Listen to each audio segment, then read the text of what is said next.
Assalamualaikum warahmatullahi wabarakatuh. Baiklah, di sini saya Utami Artiningsi dengan NIM 2223210029 dari Fakultas Tarbiyah dan Tadris Prodi Pendidikan Agama Islam dengan mata kuliah Al-Quran dan Hadis. Di sini saya akan membuat video untuk memenuhi tugas UAS.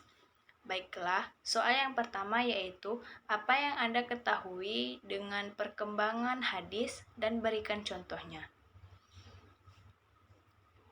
Jawabannya yaitu sejarah hadis dimulai sejak zaman Nabi Muhammad SAW.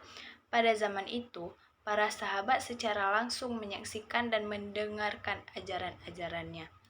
Pada masa itu, hadis-hadis tersebut masih tersebar di antara para sahabat dan belum ada upaya terorganisasi secara menyeluruh.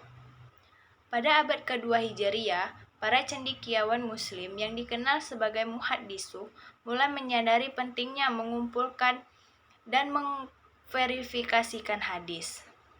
Contoh hadisnya yaitu Contoh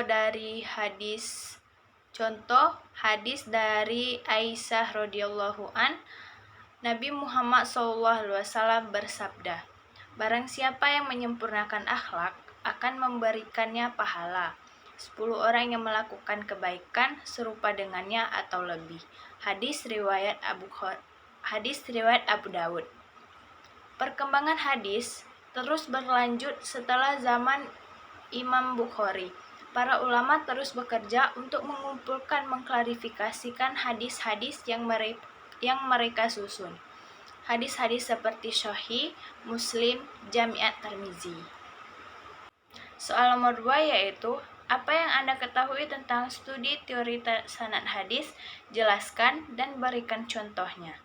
Jawabannya yaitu teori studi sanad hadis adalah pendekatan yang digunakan dalam ilmu hadis untuk memeriksa dan menilai keautentikan hadis berdasarkan teori rantai perawi atau sanad. Sanad adalah urutan-urutan nama yang menyampaikan hadis dari generasi ke generasi mulai dari Nabi Muhammad sampai pada saat ini. Contoh dari studi sanad hadis adalah dari Aisyah radhiyallahu an, Rasulullah SAW bersabda, "Tidak ada kebijakan yang lebih aku sukai daripada menutup aib saudaramu dalam keadaan terbuka." Dalam hadis ini, Aisyah adalah perawi hadis pertama dalam sanad seorang ulama. Ulama hadis akan mempelajari tentang biografi Aisyah, termasuk sifat dan integrasinya, untuk menentukan kepercayaannya pada pertanyaannya. Selanjutnya yaitu soal nomor 3, apa yang Anda ketahui tentang teori matan hadis?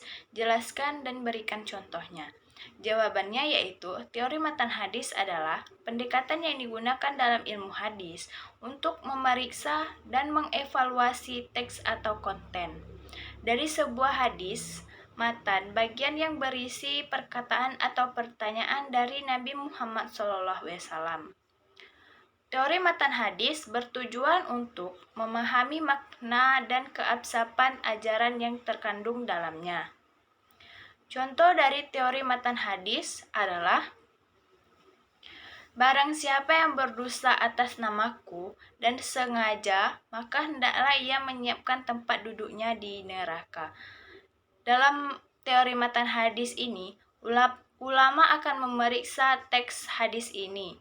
Mereka akan mempertimbangkan kesucian ajaran ini dengan nilai-nilai Islam yang lainnya.